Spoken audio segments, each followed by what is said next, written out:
বোনকে হারিয়ে বুক ফাটা আর্তনাদ ভাইয়ের, শোকে ভারী এলাকার পরিবেশ।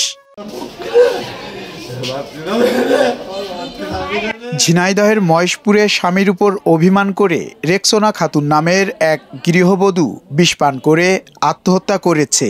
রবিবার সকালে উপজেলার গয়েশপুর গ্রামে এ ঘটনা ঘটে।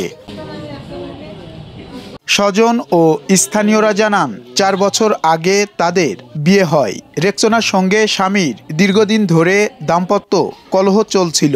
এরই জেরে আজ সকালে মোবাইল ফোনে স্বামীর সঙ্গে কথা কাটাকাটির পর তিনি ঘরে থাকা ঘাসনাশক বিষ পান করেন। বিষয়টি টের পেয়ে স্বজনেরা দ্রুত তাকে উদ্ধার করে মহেশপুর উপজেলা স্বাস্থ্য কমপ্লেক্সে নিয়ে গেলে কর্তব্যরত চিকিৎসক তাকে মৃত ঘোষণা করে।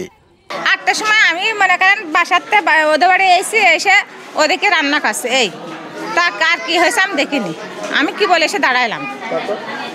তারপরে বিষ খেয়েছে, নিয়ে আসলাম। স্বামীর সাথে তর্কাতর্কি, স্বামী কি বলেছে মোবাইলে তা জানি না, তো এইটুকু জানি।